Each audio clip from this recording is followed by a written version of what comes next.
Yo, you know what time it is.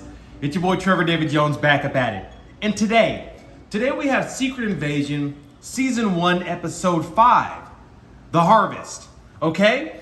This was actually a clutch episode. I would actually say it was a great episode, but it had one major thing which drug it down. But we'll get to that in a little bit.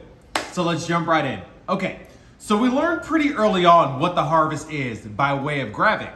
It's the Avengers DNA. Isn't that creepy? So there's a catalog of the Avengers DNA somewhere. Obviously, this is very dangerous. Okay, so we cut forward to Gravik in a little meeting room. He's having like a little pump-up session with his troops, but it doesn't end that way. His homeboy, one of the main dudes since the first episode, just got murked, killed for talking too much. That's the thing. In a lot of situations, you don't want to be talking too much. Say what you need to say and then get out of there. He got into a little back and forth with Gravik, didn't end too well. Gravik whipped out the Groot arm, the wood arm, put it straight through his chest. So he's gone.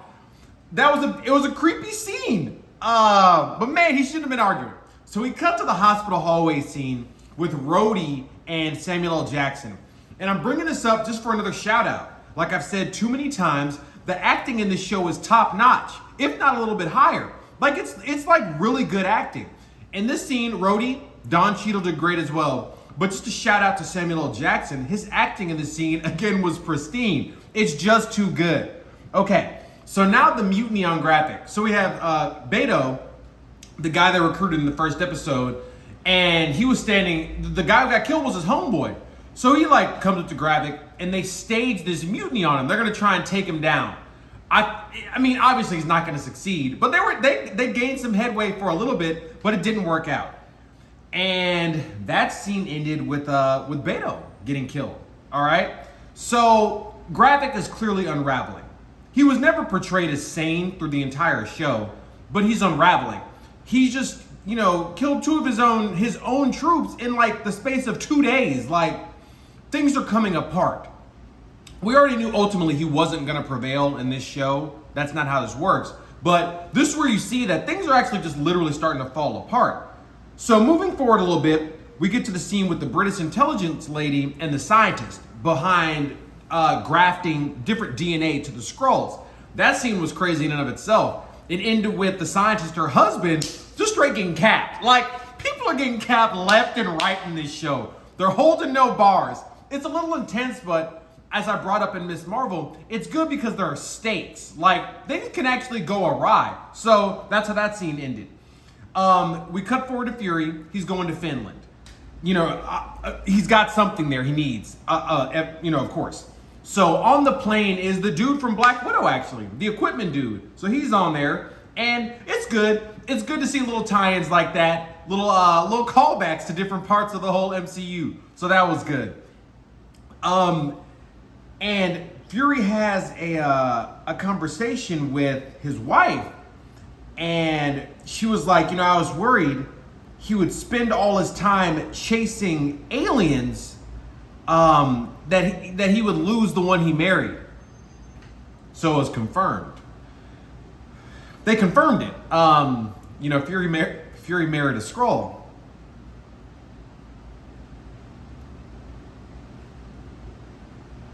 Fury married a Skrull. I've already said everything I need to say about that in, I think, 2 previous reviews. So I'm going to move on past that. But now we just know, you don't have to guess, what's the deal? But this Fury may still be a Skrull. We don't know still about that. But Fury married a Skrull. Someone who thinks Fury is Fury married a Skrull. Oh, man. That's deep, bro. That's deep. But like I said, I've already said everything I need to say about that, so let's move on. So we're going to cut forward to the end of the episode, which is also the crux point of the episode.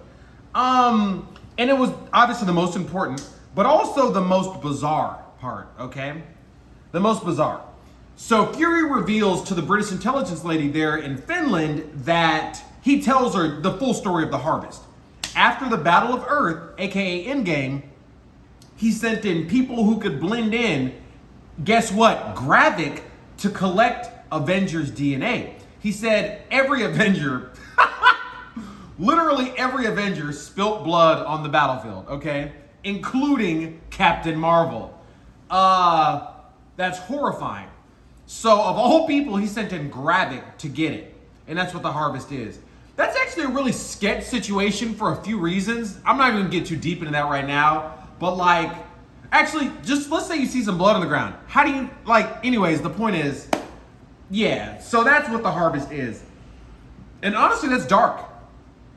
Which has come all back to bite, Fury in the butt, because it is. It's messed. It's like some Batman Tower of Babel type stuff. Batman might have been a little bit more justified in that case, but it's still right along the same lines. Pretty dark, but now he's got to deal with it. So there was one more key part of this episode, but I'm going to get to that in the room for improvements, because that's what it is. And that pretty much brings it to an end. Fury goes to his little armory, gets his gear, arms up, and that brings the episode to a close. All right? Now for the room for improvement. Whew! Whew! Y'all ready? Okay. Man. Okay. Also during the Harvest scene, the British intelligence lady asked intelligently, hey man, obviously this is about to pop off. Like, no one doubts you anymore. Skrulls are literally in the government. They're dang near about to take over or like launch their final coup. It's time to call the Avengers. It's time to call the Avengers, like they should have done in episode 1. But she's right. Last chance to dance, hit them up. Not even all of them, just a couple of them. But just hit up the Avengers.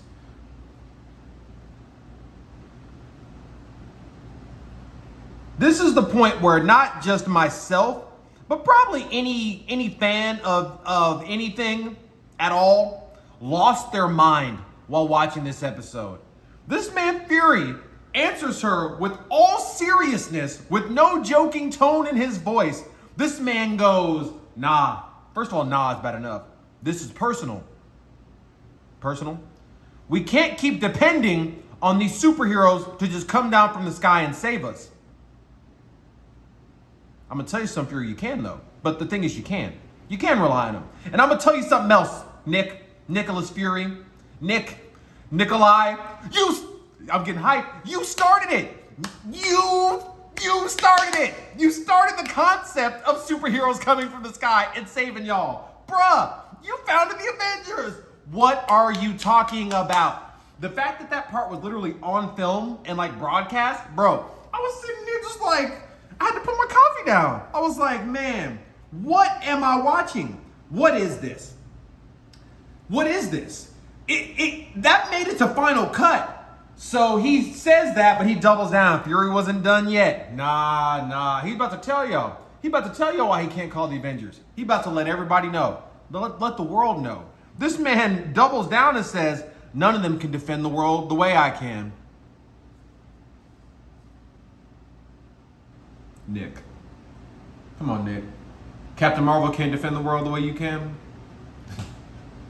Doctor Strange, Stephen Strange, MD, Triple MD, can't defend the world the way you can. Spider-Man! Nick. I'm not saying Nick Fury's not smart. Obviously, this man, is he a genius? I don't know, but this man is highly intelligent, all right?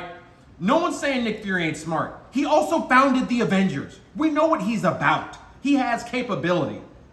But to say that Captain Marvel, for example, can't defend the world the way you can, Nick. But he delivered that line with a straight voice, and it made it to final print.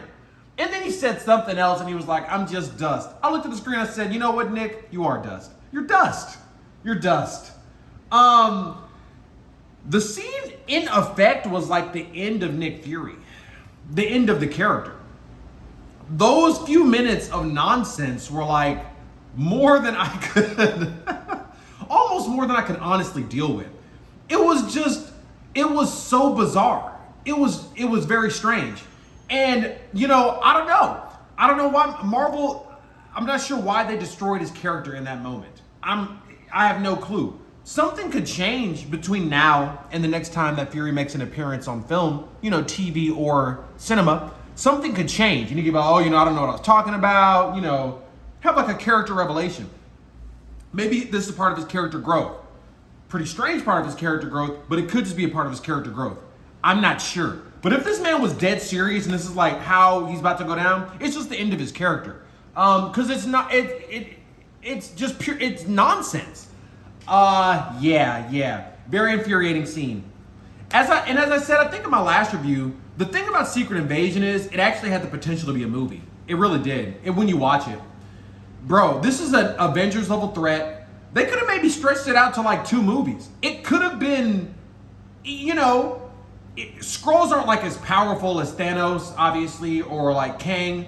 But I think it would have been really good. Because it's a worldwide Avengers level threat. They could have called in all the guns. It could have been a good film. But that's not what they wanted to do.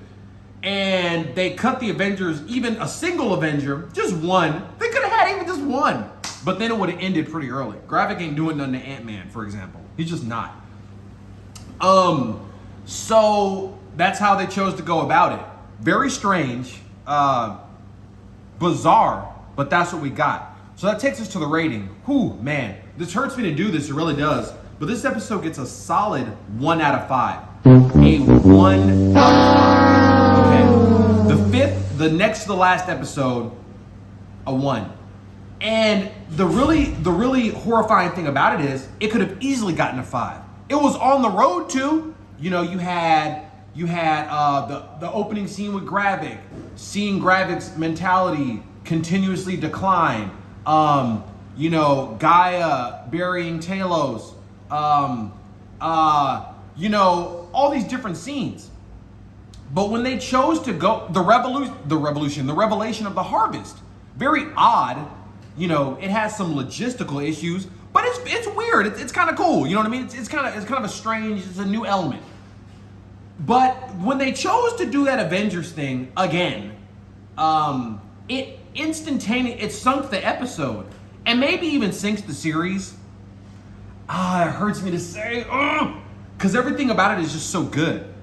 The cinematography is top notch. The acting is some of the best I've ever seen in the MCU. Just Samuel L. Jackson himself, as well as the wife, Ben Mendelsohn, all of them.